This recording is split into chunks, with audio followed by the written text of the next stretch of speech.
Hello, everyone. My name is Tim Tang from Hughes, and today I have the privilege of speaking with Ashok Mehta, CIO of Hughes. Ashok, can you tell us a little bit about your journey into AI? When did AI first show up on your radar screen? Thanks, Tim, for asking that question. We started with AI, I would say about maybe 7, 8 years ago. I started with the machine learning, especially with some of our field service use cases. So we had lots of pictures which we take as part of our field service processes. And there was a need to look at those pictures, look at their quality, audit them. And that's when we started using the machine learning for the first time. What kind of impact has AI had on our business?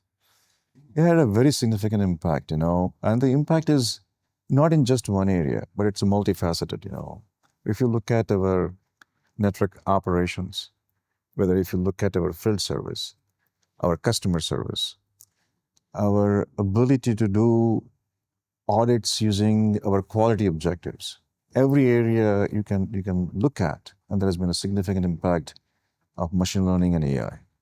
The problem with AI is this is kind of this black box, this big mystery that nobody really understands. As a CIO, can you talk a little bit about how you think about AI? What's important to understand? What's enough to understand about AI?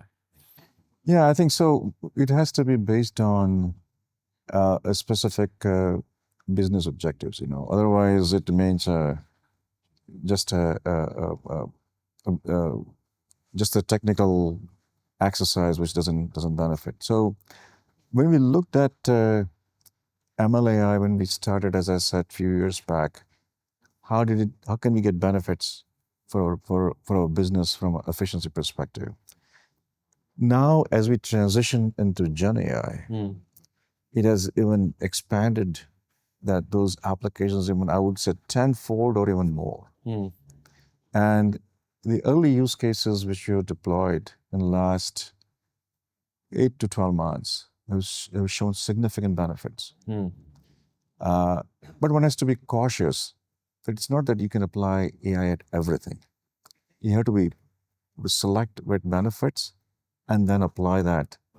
And by doing that exercise, I think we have seen very significant benefits. And as we transition now from generative AI into agentic AI, we see even more opportunities which we can apply.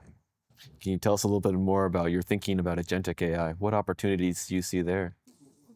There are lots of use cases we are working on right now internally. And with that, what has happened in the industry, this is because it's such a new thing, a lot of things are being developed in the industry as well. Now, new protocols are coming up in the industry, which facilitate communication between agents and the other servers or between agents. So as we adopt this, it becomes a pretty powerful undertaking and makes it a reusable agents available for us to use, and we can use somebody else's and vice versa. Interesting. With all the capability and the potential of AI, could you speak a little bit to the governance? What kind of limitations is needed in order to keep things appropriate in terms of our use of AI? Right. So AI, unless you put certain metrics and measure those, it can be a bias. It can be, and especially with Gen AI, what is called hallucination. It can be identifying, whether internally or externally, some given some answer which is not aligned with the business. So one has to establish metrics, and we take very significant, we're putting significant efforts to make sure that we have built guardrails in our approach for AI, and what is called LLM ops. So we are taking a significant effort into that. We put resources behind it, and we continuously evolve because this field is evolving so fast, as you know. Yes. So we have to keep pace with it. This space is just changing so quickly. Could you talk a little bit about just your own personal habits and practices of how do you keep up with all these? Yeah, it is. It is very difficult for any one person to keep up with this. Uh, we have a pretty good team, which we work with internally, and we interact periodically. What's going on with respect to personal habits? I think we all know different AI engines or Gen AI engines, right? Whether it is ChatGPT or Gemini or Perplexity, whatever one people are using, they become now part of the daily their daily life that people are using. Also, in the productivity suites, whether it's PowerPoint or Excel, that there are capabilities available to help one person in doing that task faster, better. So Looking back, do you have any guidance for other CIOs as they kind of begin their journey into AI? yeah, the one thing is that the way we have done it is to identify business case, Mm, do proof of concept, but be sure about uh, the corporate data yeah. which getting used in this. So privacy Ah, and reliability, yeah. pretty important. So we have worked with vendors. We have involved our internal legal team Mm. working with the vendors to make sure that uh, our approaches are aligned with our business objectives and our business practices. So those are pretty important things to do. When we think about our corporate AI strategy, the internal resources and the external resources, how do they come together? What's the kind of approach that you've taken? Right. So the internal resources, the one thing was the training. Mm. And training happens multiple ways, structured and unstructured in the sense that one can learn on one's own, but then with working with some of the vendors, we have structured certain training, and those are at different levels. So that's how we have brought up internal organization. We also made sure that the one team leads this whole effort, Mm.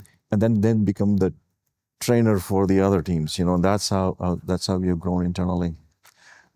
From the uh, external resources perspective, in the sense that if it's a third party software, if that's what you meant, Yeah. if you're using, then one has to be careful, as I said before, with respect to the legalities of what we are using, and we go through that process. Excellent. Maybe one last question. As you look down the road, what do you expect to happen in terms of AI in the enterprise space? Wow, that's a pretty big open-ended question.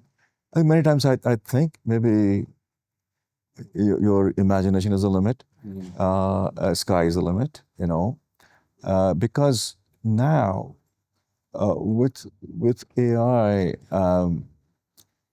any area you touch in an enterprise, right? Uh, Whether it is sales and marketing, whether it is HR, whether it is software development, uh, uh, any service functions, customer service, there's a significant opportunity for AI.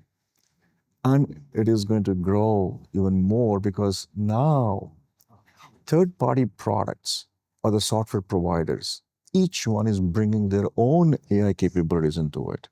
So now when you blend that in your ecosystem, it makes it even more powerful. And I believe every aspect of the enterprise business process or internal process uh, is going to get impacted by AI.